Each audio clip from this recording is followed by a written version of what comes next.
Muito obrigada, Sr. Presidente. Cumprimento as senhoras e os senhores deputados. Começaria por agradecer aqui a presença do Sr. Ministro, mas para lhe recordar que, de facto, este processo não é um processo igual a muitos outros. E não é um processo igual a muitos outros, porque neste caso nós tínhamos uma obra que foi iniciada e que foi interrompida pelo mesmo Governo. E uma obra que, quando foi iniciada, tinha um projeto que tinha sido muito estudado e que apontava para uma determinada solução, que era uma solução de ferrovia ligeira, vou-lhe chamar assim, ao metro ligeiro de superfície, que no fundo era um sistema de tram-trem que estava previsto. Como foi aqui ainda há bocadinho referido, a população até defendia uma solução de ferrovia pesada, mas na altura foi justificado que essa solução de ferrovia pesada não podia ser feita e tinha que ser uma solução de ferrovia ligeira. E o processo foi muito estudado. E, mediante isso, foi muito estudado, teve PowerPoints, teve inclusivamente uma deslocação à Póvoa para ver o sistema, como é que o sistema funcionava entre o Porto e a Póvoa, e foi nessa condição que avançou o investimento. Avançou o investimento, as pessoas foram privadas do sistema antigo que funcionava, Sr. Ministro, e foi-lhes dito, tal como pode ser dito a qualquer consumidor, olhem, tens um carro velho, eu vou-te ficar com o carro velho, e a seguir vou-te dar um carro moderno que vai funcionar. E tu vais-me dar o teu carro velho em troca. Foi isto que aconteceu.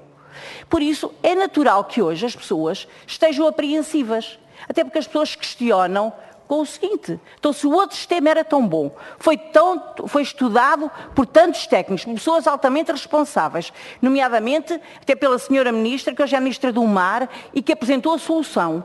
Se ele foi tão bem estudado, porque é que agora estão a apresentar outro estudo e outra solução? São mais estudos. Ou seja, é natural que as pessoas estejam perfeitamente incrédulas. E depois ainda vem outra situação, que é, mais uma vez, em tempo de campanha eleitoral, que é apresentada a solução. Isto volta a criar aqui uma descredibilização do sistema e do processo. E depois, para lhe dizer ainda outra situação, Sr. Ministro, de facto, naquela região e para aqueles concelhos, a existência de um sistema de ferrovia foi sempre fundamental para o desenvolvimento daquela região. Não é por acaso que Miranda e Lousã são dos poucos concelhos do interior que têm tido crescimento populacional. Não é por acaso. Não é por acaso que são dos concelhos que, em termos percentuais, mais jovens têm licenciados ou frequentaram o ensino superior. Tudo isso tinha muito a ver com o facto de terem um sistema que os transportava em ferrovia. A ferrovia já estava velha, mas que funcionava. Tinha muito a ver com isso. Portanto, o sistema de mobilidade ali é fundamental, mesmo para a cidade de Coimbra, e quer dentro da cidade, quer mesmo para a Baixa de Coimbra, que perdeu imenso desde que o sistema deixou de funcionar. Portanto, isto são os antecedentes, e estou a tentar ser o mais justa possível, sem pôr culpas a ninguém. O facto é que funcionava, foi prometido um moderno sistema e hoje vem a prometer outro sistema. Portanto, tem a ver com a justiça. A seguir, sabemos que o processo foi interrompido, este é o mesmo governo que tinha lançado o projeto, interrompeu as obras, alegando que o país estava a ver uma situação grave do ponto de vista financeiro, e era verdade.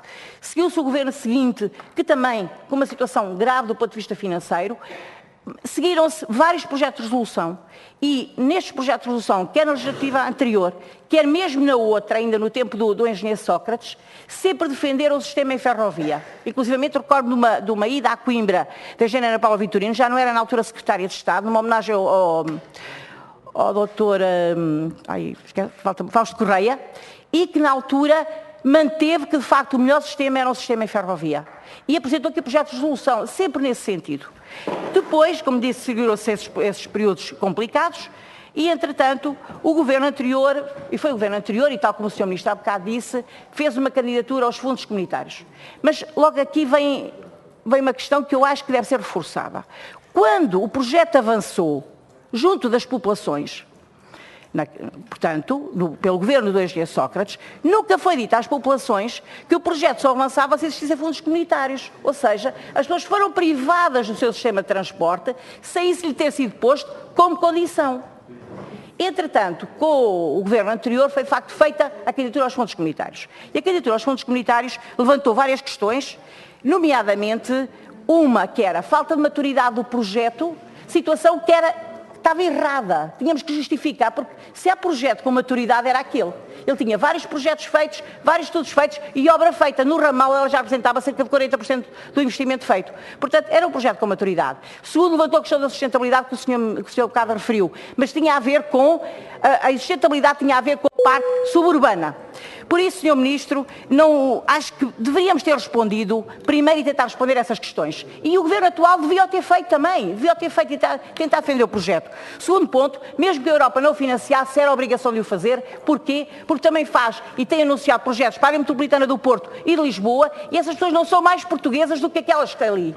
São portuguesas também. Depois, em relação ao estudo, lamentar que o PSD, neste momento, não tenha tido acesso ao estudo, apesar de o ter requerido com caráter de urgência. Portanto, o que eu falo tem a ver com a apresentação que foi feita no dia 2 de junho em Miranda e na qual eu estive. Depois há algumas questões sobre as quais me oferecem dúvidas. Primeira, tem a ver com os tempos de percurso. Senhora Deputada, peço que muito rápido. terminar. Tempos de percurso. O senhor diz que leva menos tempos de percurso, mas acontece que na cidade não há um canal dedicado. Ou seja, como é que ele leva menos tempo de percurso se na cidade não há canal dedicado? Depois, tem a ver também com o estudo da viabilidade do LNEC. O estudo da viabilidade, naquela apresentação que fizeram, assenta em 30 anos de exploração. Foi-nos dito aqui, e é verdade, que para a ferrovia existe de facto sustentabilidade, tem 30 anos de exploração. Mas no caso destas viaturas, elas não vão ter uma durabilidade de 30 anos, portanto, provavelmente 10 anos. Ou seja, não há aqui uma falha, só que nós estamos a comparar o incomparável. Por isso, Sr. Ministro, por outro lado, a população, de facto, e foi-lhe prometido, e tinha direito a isso, era um sistema em ferrovia ligeiro. Obrigado, o que eu lhe peço é, tente fazer isso, faça isso e não faça aquelas pessoas cobaias, porque os exemplos que existem no mundo são muito pequenos, é aquele exemplo do Japão, mas é apenas um exemplo e é recente. É isso que eu lhe peço. Muito obrigado, Sra. Deputada.